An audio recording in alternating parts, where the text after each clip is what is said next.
All right. Good morning, good afternoon, wherever you're from. J Row here, host. Big Hair Hits every Monday, 8 to 10 p.m. with another board game review. Today we're looking at King's Forge. It's retailed about $45 off the shelf in Roanoke at Star City Games. And it's a really fun game. I mean, it's nice looking. There's a lot of strategy involved, and don't be fooled by the cartoony look of some of the components, such as some of the people on the cards and on the board and whatnot. This actually has some, I don't know if you would call it deep gameplay, but as far as strategy, I mean, your brain isn't going to hurt after playing it, and it's a lot of fun. This is what I would call I guess, a resource management game, if that even is a thing, meaning that your resources is not money like in the typical kid game, like Monopoly or whatever, but it's actually in these dice. These dice represent material. The black dice, look at piles of dice, they're awesome. These represent metal, and you can see on the board, so you got mine cards and whatnot, pretty cool. And then you got these green ones, represent wood or from the forest, see? You got some jewels, and you got some blue magic ones. Now, you do get one cemetery die and a couple library dice. Basically, the function of those two, the cemetery one, if the card comes up, whatever you roll for that cancels out any of that number. If you roll like a 2, then anything that your opponent rolls as 2s gets canceled. And library is basically used to represent any color die. Now, the reason you have different colors and whatnot, you have these dice again are your currency. So this is the cheapest, the metal. Next expensive, most expensive. All right. And the goal here is to gather as much as this material as you can to craft these items up here. Boom, boom, boom, boom, boom. When you deal out these craft cards, you arrange them from most expensive, which would be right here, the Sword of Destiny, 125 points, on and on and on, 21, 5 points, and 1 point. And as I mentioned before, that the black dice are the least expensive currency, so you can see you don't get a whole lot of points when you're using them. Boom, boom, boom. But you can trade these in, and I'll show you from these cards down here. You trade in those to get more expensive stuff. All right, so here we go. You can only go for the top 3 here. Now, if I have some dice and I roll them, and I'll show you how that goes, and I grab that, for example, I have a red die. Hey, look, I got a 4, 5, or 6. You got to match the number or get higher. I take that, and the next item comes down. Pow. So now I can only go for these. So that's how that works. So all your craft cards go up here. All your gather cards go down here. Now, what I'm showing you is an offshoot of the rules. It's a solo play, what I'm doing right now. And I fill up all the slots. You got slots on this board. So you got 5 cards, and each have different functions. So what are those functions? Well, first of all, you start off the game with 5 black dice, and this is your little workshop, and that's important, and I'll tell you why in a second. I also use this as a counter, this die, and then I use this as a counter as well. This die basically is used for, I allow myself to gather 3 times, meaning like I take a card, I do its ability, then I switch this to 2. Take a card, ability, switch it to 3, la-di-da, there it is. Whatever I gain off these cards, dice, whatever, if I can spend them on making one of these, fine. And then that round is done, and then, actually it should have been on number 1, apologies. So this gets changed to number 2. So round 2, and then you just do it again. And I give myself 10 rounds, and I just go for a high score. Now, if you're playing against an opponent, whoever gets 5 of these, if it's a 2-player game, whoever gets 5 of these, the game stops, and technically that's the winner. Or sometimes you can just play the game stops, but whoever has the highest value total. You don't even have to have 5 cards. You can have like 2 of these and win the game, see? if you can get up that high, if you can pull these down to get them. Now, how do we get dice? Here we go, ladies and gentlemen. Now, each card has two actions on it. You got the top action here, you got the bottom one here. Here's a great example. It's a green box, 2 green, and the arrow, you can think of it as being equals red. So if you happen to have 2 green dice over to the side over here with your pile of stuff, and this is something you may want, you may say, let's put this card back for a moment. Let's pretend that card's right there. You may say, ooh, wow, I need to get a red die here somehow. How can I do it? Here we go. So let's get rid of these. Boom, put them there. Poop.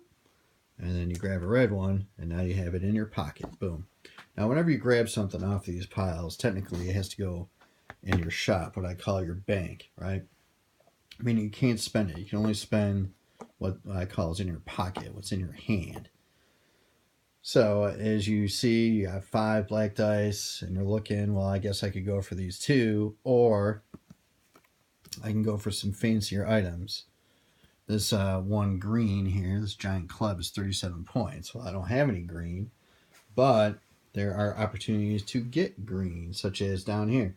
If there's something on these cards that I don't like, I don't want to use them, and you can go by the docks. See the ships and the water and whatnot? You can go by the docks and spend your dice on these. If I want green that bad, I can put 1 black die there.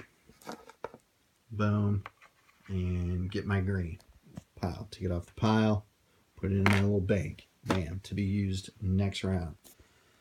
Now, an X means that that die has to go away. So, next round, after I make or craft whatever I can with the dice that I have available, then that's called the cleanup phase. You just throw away the dice that you spent. Any dice that you put on cards. Here's one right here. That I get it back. So that goes back in my pocket, whatever, to spend next round. Again, see the red ones get expensive. 3, 4. Blue ones get expensive. Boom, boom, boom. These chips right here, this is kind of cool. You can buy one of these or pass. You can get 1 pass per round. If you pass, then you get one of these. 2 dice that you roll to craft, you can bump up 1 number. So that's pretty cool. But these yellow ones you got to buy, as you can see down here, a 6. Anytime you roll to try to craft, to make one of these guys, you can change any one of those dice to a 6. Because that's the goal. You got to roll, and you got to roll good on some of these. Pow, pow, pow. Some of the numbers are low, like this is low, but look at the point value, 1. I mean, it's kind of weak.